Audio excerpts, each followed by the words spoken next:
All right. Welcome to Dion's Daily Dose, the first actual official Triple D for my candidacy for Indiana House District 9. So, welcome. To those of you that don't really know who I am, maybe you didn't pay attention for the first district Congress race, maybe you just happened upon me. My name is Dion Bergeron, and I am running for Indiana House District 9. What is District 9? Who am I? Why am I here? All these, right? So, Indiana, I'll show you real quick, is broken up into a multitude of districts, just like any other state, right? Let's get this shared here real quick before I get into who I am. Let's show you what we're dealing with. So, as you can see here, I'm at the iga.in.gov site. This is actually the Indiana General Assembly official site. And as you can see here, Indiana District 9 is this right here. You can see the 9 on the screen, right? And it stretches, and zoom out just a tiny bit, all the way up, into the lake, all the way down to the border with Wanata there on US 30. Goes into Chesterton, Westville, Aleta, Pinhook, Waterford, Trail Creek, Michiana Shores, the Dunes National Park, most of it, right? Town of Pines, Beverly Shores, and a lot of farmland, a whole lot of farmland that, people tend to not really consider, not really think about. Once again, I'm going to tell you, it's kind of funny. If you go over here and you go east over here, right? I actually have a family that owns a farm out here in Rolling Prairie. Once again, just like with the first congressional district, they are out of my voting block once again. But it is what it is. Jack, good to see you. By the way, thank you. I was involved in something. I wasn't able to come and meet you, and the dog was freaking out and all that. Jack was kind enough to drop off something for me. Paul, good to see you. Thanks for joining us. So let me show you what we're kind of looking at here. Again, it goes all the way into Chesterton, and the nice part about this particular map is you can zoom in, you can see exactly where all of these little streets, the names of them, right? From Waverly Road, the southeast side of Woodlawn Avenue, right? Broadway, Lincoln, Morgan, Coffee Creek Park, Sand Creek Drive, St. Francis Episcopal Church, the playground down here, County Road 1225, got Wykes Plampin Nature Preserve, East Arm, Little Calumet River, right? All of this is District 9, my district. Purdue University Northwest in Westville, right? All of Michigan City, pretty much. Trail Creek, again, Waterford, Michiana Shores, all the way over here to I-94 is the actual border for District 9. Although it's kind of weird right here. It cuts in on, that's 500 West, I believe. 500, yeah. And then 750, it makes that weird jagged line. But in general, this is the area for House District 9. So a quick recap of yes, Paul, absolutely. If you would like a yard sign, regardless of whether you live in my area, I will try to make sure that you get that. I have no problem with people wanting, because hey, look, I had people in LaPorte that wanted my sign, even though they were out of the first district. By all means, people go back and forth to LaPorte. They drive all around the area the whole time, right? Northwest Indiana, from one side to the other, up and down. Name recognition. We saw name recognition matters. So for those of you not familiar with who I am yet, my name is Dion Bergeron. I live in Michigan City, Indiana. I've lived here for almost my entire life. I moved up here when I was 10 years old with my mom, and for the vast majority of my adult life, I have lived in Michigan City, LaPorte County and the surrounding area. I actually, when I was a truck driver for almost 10 years. I was a correctional officer right here at Indiana State Prison for 7. I did real estate. I'm a regular guy, just like you, middle class, lower middle class, somewhere in there. And I'm no better than you are. I don't think I'm any better than you are. And I think that that's one problem that we see with a lot of our legislators. They seem to have this mistaken idea that they are somehow superior to the rest of us. We see it especially in Washington, but it isn't just restricted to Washington. We see these people that once elected, they seem to believe that it puts them above the rest of us, right? And it can really create a massive disconnect with the rest of society. We've seen the kind of issues that are coming up all across the United States, and look, some of it we know is intentional. We have buildings that are being burned to the ground, police stations getting set on fire. Now, I do want to talk about that just a little bit, because there seems to be this belief that you cannot support the police and still believe that there are issues there, right? I am all about the amendments to the Constitution and the Constitution itself. I firmly believe in, all of the amendments. But let's take the 4th, right? I can still support law enforcement, especially on a county level, because those are elected, which lines up with the Constitution. I actually saw a post, just real quick. I saw a post where a conservative had said, how can I say that I kind of support defunding the police, but yet I'm a conservative? Well, county sheriffs are actually the only law enforcement that is actually in the Constitution. So the county sheriff is an elected official. They answer to the public. If we don't like what they're doing, we get rid of them, right? We don't like the way the sheriff's doing things, you're out of there. City police departments are a little different. Now, I am not one of those that say, cut it all, get rid of them. And bear in mind, too, that we've seen such a massive push. We had the very same people that were telling us, you don't need a gun, but the police can have guns. The police are there to protect you. Why would you need a gun? Just call 911. Look at what happened in Chicago. The mayor actually came out publicly and said, you concealed carry permit holders, don't defend yourselves, just call 911, right? But when you call 911, the system is vastly overwhelmed. I don't know if you've had a chance to see, but there's actually a transcript and a recording of the various precinct people, councilmen and women across the city of Chicago. And they were talking to the mayor, and they were like, look, it's going nuts out here. What are you going to do about it?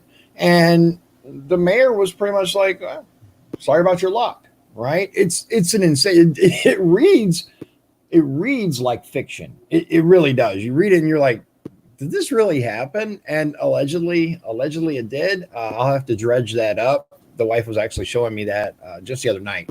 I'll share it on my page so you'll get a chance to read that. But what values do I represent? It's a good question, and let's kind of start with that.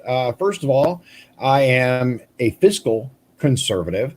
I believe that I'm a constitutional Republican. I believe that the Constitution should always be the law, and other laws are, to a large extent, are extraneous. Now, a lot of these laws were created because situations came up where it became necessary. In many instances, not all, but in many instances, the situation came up where it was necessary for these laws to be created. So I'm not saying abolish all laws, but I always found it interesting how people celebrate the signing of laws. How more laws on the books means that you're an effective legislator. The the issues that I see with that is quantity does not equal quality, right? Uh, so I don't know that I'm going to be focused in trying to get as many laws on the books as possible in my first term. But at the same time, you should definitely be an effective legislator, right? You should be able to get things done if those things need to be done. One of the things that I believe needs to be done, and I'm going to go into this in its own video, but I don't know, for those of you that are not aware of the direct care industry, there are people that go to people's houses to provide assistance to them. People, for example, with developmental disabilities, such as autism or conditions like that, right? And in many cases, these people cannot take care of themselves. They're not able to exist fully on their own. Sometimes, senior citizens, sometimes with Alzheimer's, stuff like that, or the ones that are it's getting hard for them to get around, they'll have someone come in to help them grocery shop, to help them keep the house clean, to sometimes bathe them, things like that. Uh, Paul, yeah. Oh my goodness, that guy. So there actually is not, the way the law is set up, when you get terminated from a job in the state of Indiana, which you can be terminated for anything, it's called an at-will employment state. But in this industry, the home healthcare industry, there is I should say that there's not a registry, and I believe that there should be. Let's say this person is working with your Aunt Margaret, right? And Aunt Margaret is consistently, when they work with this person, Aunt Margaret is consistently having bruises on her and has fallen multiple times, is having issues, right? Well, there's a process that has to be followed in this industry. There are investigations. There are actual. There's a specific process. Here's the issue, right? Let's say this person is found guilty through the process of abuse or neglect, and they get terminated. That isn't transmitted to any other agency. There is no central database where, let's say, person gets fired from company A, they go to company B, fill out an application, they call company A because it's listed, and they say, hey, did this person work there? The only things people are allowed to say are yes or no, right? You can ask, did this person work there? Are the dates that they gave me accurate? You can give yes or no answers. And then you can ask, would you hire them again? And that's it. That's the way the law is written. So is that fair? Right? Now, for most jobs, yeah, that's pretty fair, right? Because we don't want our employers spreading their impressions of us that are not based in fact.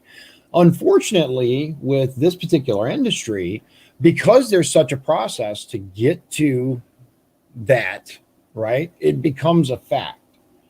So this person can get hired by company B and go on to do the very same thing, and there's no accountability, there's no database, there's no protection for the clients that are potentially at risk. Exactly, Paul. Libel. Exactly, because when you about former employees, it creates a lot of situations. And I'm not saying open that up, right, at all. What I am saying is a database that with proof a person could and I believe should be added to this database so that other people and we're talking about people who can't defend themselves. We're not talking about working at McDonald's and you get fired because you didn't put enough fries in the bag, right? That's not what we're talking about. We're talking about a person who has abused or neglected someone who can't defend themselves. And It is personal to me because when I was a kid, I was really, really big for my age. In fourth grade, I was almost 6 feet tall. I was, pretty much as as big as I am now, broad shouldered. I could have very easily been a bully, but I was like the opposite, right? I gravitated towards the kids that needed help. My best friend in fourth grade was this little tiny guy, and that's just how it was, right? I gravitated towards those people because I never had to worry about that. So it's just who I am, and it infuriates me when people who are unable to take care of themselves are preyed upon and taken advantage of and abused. Or, ugh. Anyway, so that's one thing that I would really like to see. It's a legislative action that I would like to take. Um, I hope that most of you feel the same way. I think it's really important. Like I said, I'll do a more involved video specifically on that, and we'll talk about pros and cons of it. The other thing that I'd like to say is we are seeing a surge across the nation of far left ideology, right? We are seeing buildings burned, statues destroyed, being torn down. We are seeing indoctrination from our university. We are seeing this far left mentality. That there's been a lot of confusion as far as the label liberal and conservative and progressive and all this stuff. I'm talking about the people that don't believe that capitalism has produced any positive results, that communism and socialism are a positive force that can be used in this country to achieve positive change. Those are the people that I'm talking about. I think we have serious issues with that philosophy. We have seen the deaths of millions and millions of people at the hands of socialism / communism, because what is a socialist but a patient communist? Remember that the left seems to be in control of our higher education system, and I don't mean liberals. I don't mean people that seemingly stand for equality for all, because that's really what liberalism is. In Abraham Lincoln's day, right? He would have been considered a liberal. So I don't. There's a lot. Absolutely, Paul. None of them are used accurately at all. I think that we can all agree that people should be treated equally. There should not be any race, sex, gender, or any of that is treated better or worse than anyone else. We should all be, across the board. Let me give you this link real quick for this website so I can close it. I'm going to share a couple of pictures real quick of the Indiana State House. For those of you who have not been there, it is actually amazing. It is absolutely beautiful. I had to go down there to file paperwork, and I was able to get a handful of pictures while I was there. Let me see here. Yep, here it is. Okay, so let me show you the pictures that I was able to take real quick of the Indiana State House down in Indianapolis. So there's the actual old seal. There is the vaulted ceiling inside the State House. It is absolutely gorgeous. The stained glass and the statues. This is the kind of history that people want to destroy now. Who knows? I'm sure one of these statues offends someone and therefore should not be allowed to survive. But if you look at the architect actually on this, this is all carved out. It's absolutely stunning. This is across the way here are the governor and secretary of state's offices, I believe. That's what I was told. This is outside. This is actually where I took my photo initially for the congressional run. I mean, just look at this: the Indiana flag, the U.S. flag, and then the marble statues, history, art, justice. It's Look at that. See, justice. It's amazing. It's absolutely amazing. I also got a bunch of pictures of the statues around the perimeter of the location, and there, of course, that's me. That's actually in the LaPorte County complex.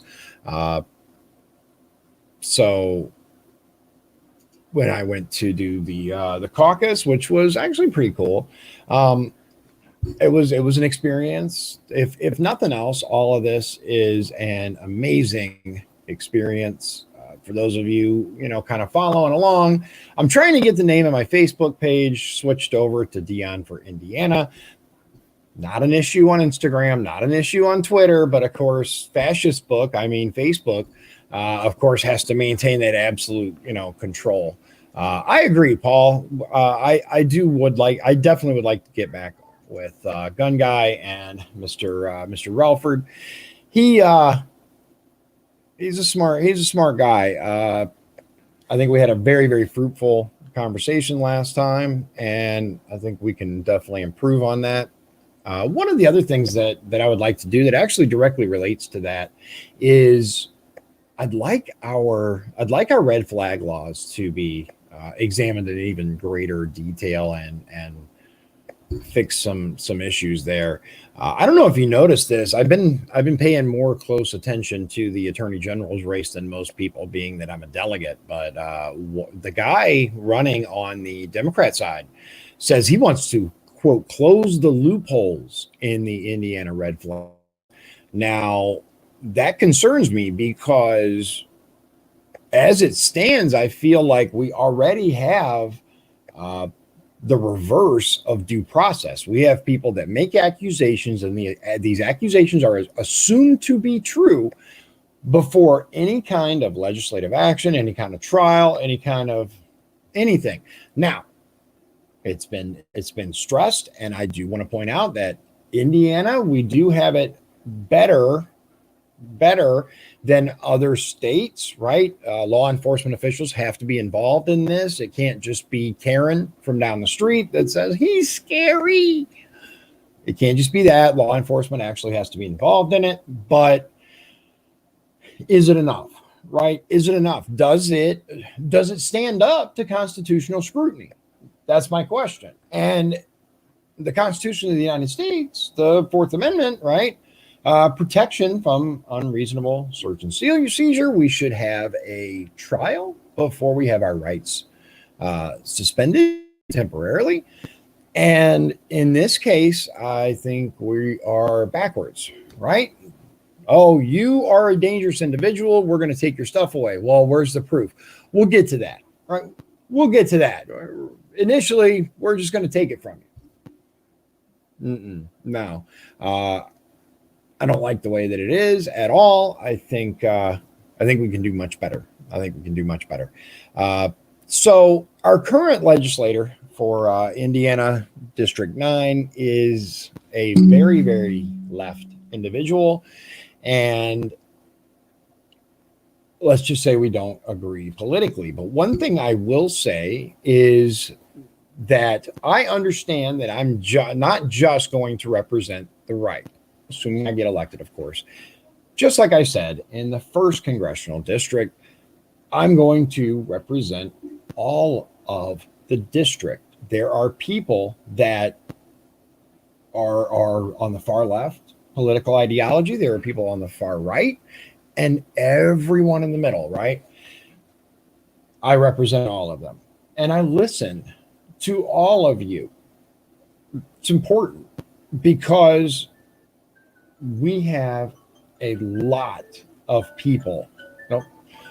Hold on. That's my, I think it's just going to have to go. Yeah. You might hear it a little bit. It's all right. It should hopefully stop.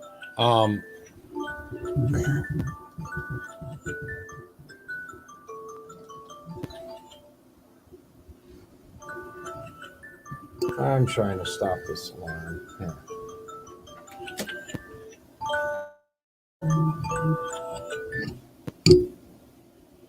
Okay, sorry about that. I forgot that I had well, wrong way. There we go. My apologies. About time to wrap this up anyway. No, it was my oh no. One of the things that I was told and was repeatedly told was do not give the name of your opponent because it just reinforces name recognition. So I will say that it is a well-known name in this area.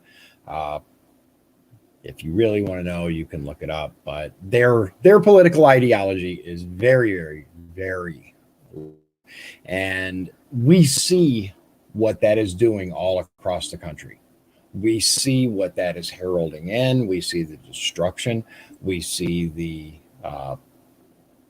issues that are coming about and the decoupling from reality that is happening on an unprecedented scale all across the country. So I think it's time that we get someone reasonable into office, that we get someone who can work with all sides, and most importantly, can actually accomplish something legislatively, regardless of reason, right? Them being on the left, them being a Democrat, they are in the minority in the House, and they're not able to accomplish anything. They're not able to get anything done. We could talk for hours about the reasons for that. Is it just because they're a minority? Is it because the things that they propose are so out there that there's no way it's going to get done? Maybe both. But I will tell you that as your representative, I can actually work with the legislators that are there in order to get things done that benefit our region, that actually make things better for us, because that's the key for me. A lot of times we see these legislators that create these laws that don't apply to them. That's not what I'm about. It's any law that I even vote on, much less sponsor.